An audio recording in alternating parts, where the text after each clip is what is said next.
Bonjour tout le monde. Donc, aujourd'hui, on regarde la loi des exposants. Donc, c'est quoi la loi des exposants? On va parler un petit peu, on va commencer par expliquer ce que c'est, ce qu'on appelle l'exponentiation, qui est l'opération. Voilà. OK, qui est effectuée sur des exposants. Une parenthèse que je me permets, quand on parle de la division, ben, c'est une opération. Multiplication, c'est une opération. Exponentiation, c'est l'opération. C'est quoi l'exponentiation, dans le fond? C'est une façon, c'est une opération, mais c'est aussi une façon d'exprimer ou d'écrire une multiplication.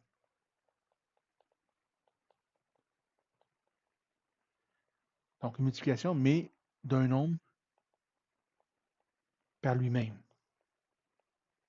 Donc, dans le fond, une multiplication répétée d'un nombre par lui-même, un certain nombre de fois, tout simplement. Comment qu'on écrit ça? On va écrire tout simplement, bon, si je veux me situer un petit peu, A exposant n est égal, mettons, à m. OK, donc le A, c'est la base.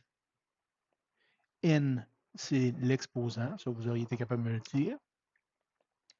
Et M, c'est la réponse. Je rappelle, la réponse d'une addition, c'est une somme. La réponse d'une soustraction, c'est une différence. Donc, la réponse d'une exponentiation, c'est une puissance. Donc, voilà mes trois. Quoi d'autre que je pourrais dire par rapport à ça? Je vais juste me changer de couleur ici un petit peu. La base, c'est quoi?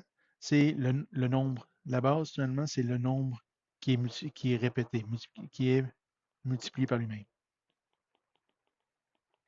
Par lui-même. Ça, c'est la base. L'exposant, lui, dans le fond, ça représente quoi? C'est le nombre de fois que le nombre est multiplié, que la base est multipliée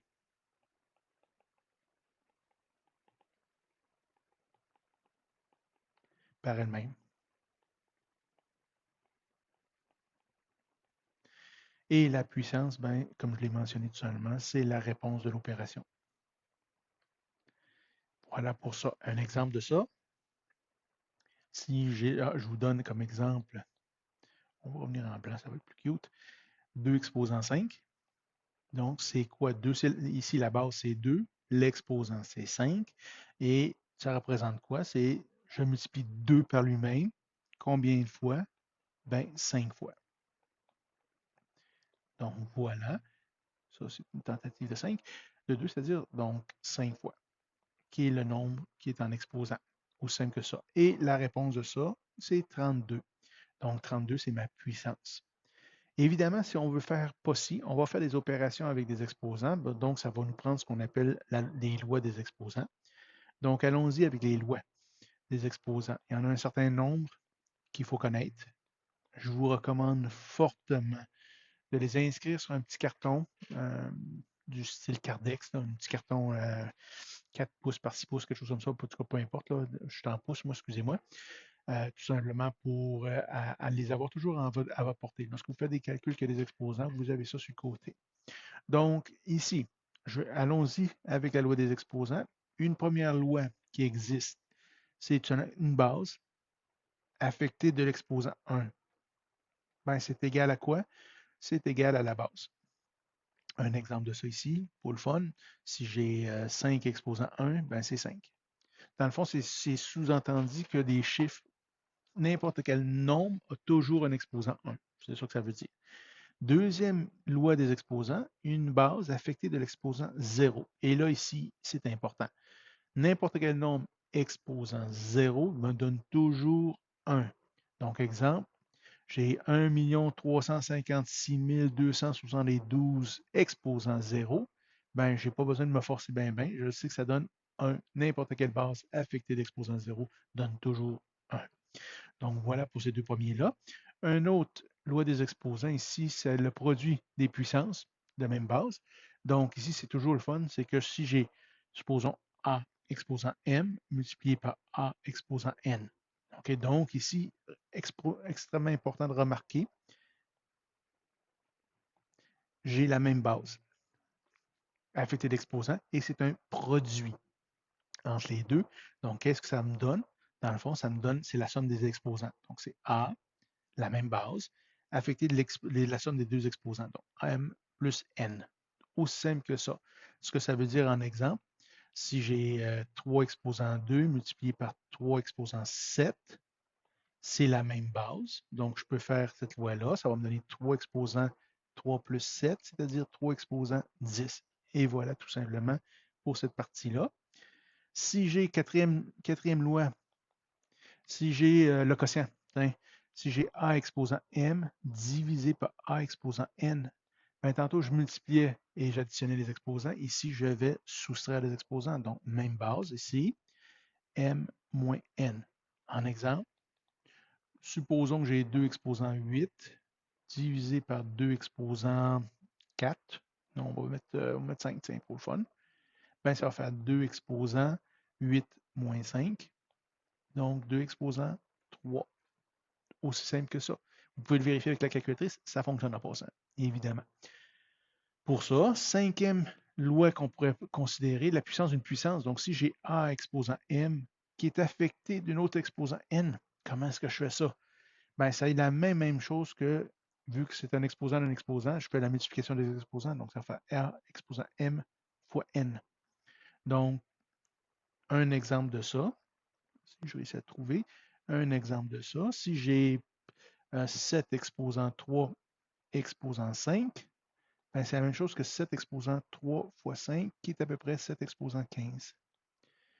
Et voilà, tout simplement. Ici, ça paraît pire que c'est, là, qu'on vous les donne rapidement, mais c'est toujours le même principe. Donc, sixième, supposons que j'ai A sur B exposant M. Ben, ça, c'est la même chose. Dans le fond, c'est une fraction exposant un, tout simplement. Donc, je peux répartir mon exposant à chacun des deux termes. Donc, A exposant M sur B exposant M. Et voilà, tout simplement. Il faudrait peut-être que je me donne la peine de vous faire un exemple, hein. Excusez-moi, je suis allé un petit peu vite là-dessus. Exemple, si j'ai 3 quarts exposant 3, ben, c'est la même chose que 3 exposant 3, 4 exposant 3, ce qui est plus facile à calculer. Je ne calcule pas plus que ça en passant. Ça reste comme ça. Ça, c'est addition. Si j'ai le produit pour ça, tiens, A fois B exposant M. Donc, ça revient tout à l'heure encore là à distribuer mon exposant. Donc, ça va faire A exposant M multiplié par B exposant M. Un exemple de ça. Si j'ai 2 fois 3 exposant 2, ben, ça revient à faire 2 exposant 2 multiplié par 3 exposant 2. Tout simplement. Autre loi, si j'ai, mettons, un exposant, tiens, allons-y avec un exposant différent un petit peu. Si j'ai un exposant négatif, donc si j'ai A exposant moins M, ça représente quoi? Ben ça, c'est la même chose que 1 sur A exposant M. Aussi simple que ça. Donc, ça veut dire, si j'ai 2 exposant 3, moins 3, pardon, ben ça, c'est la même chose que 1 sur 2 exposant 3. Aussi simple que ça. L'inverse est vrai.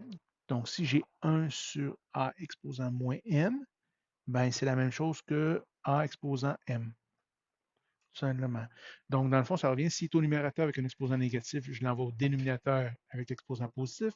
S'il est au dénominateur avec un exposant négatif, je l'envoie au numérateur avec l'exposant positif. C'est aussi simple que ça. Donc, un exemple de celui-ci, si j'ai 1 sur 3 exposant moins 2, c'est la même chose que 3 exposant 2. Voilà. Ensuite, mettons que ça c'est 8. Mettons 9e, les exposants. Si j'ai une fraction qui est un exposant, supposons A exposant une demi, tiens. Ça, c'est la même chose, c'est une racine carrée. Racine carrée de A exposant 1. Ça, c'est 2. En passant, on ne marque pas, quand on fait une racine carrée, on ne marque pas le 2, donc c'est racine de A. Si j'ai un tiers, supposons, ben là, ça va être la racine, pas le carré, mais la racine cubique de A exposant 1. Aussi simple que ça. Allons-y plus général pour le fun. Si j'ai A exposant M sur N, tiens, voyons si on est capable de faire une suite à ça. Ben ça, c'est quoi? C'est A. Si je regarde comment je l'avais bâti, le dénominateur ici s'en va comme racine. Donc la racine Nième de A exposant M, tout simplement. Ce que ça veut dire, exemple de ça, Si j'ai A, si j'ai deux exposants 3 quarts, mettons, bien ça va être la racine quatrième de 2 exposants 3. Aussi simple que ça. Je pense que ça fait pas mal le tour des exposants, la loi des exposants. Ici, ce qui est intéressant, c'est de les retenir par cœur. Une parenthèse que je me permets pour revenir à l'exposant négatif. Dans une réponse, on ne laissera jamais un exposant négatif, donc on le met toujours en exposant positif.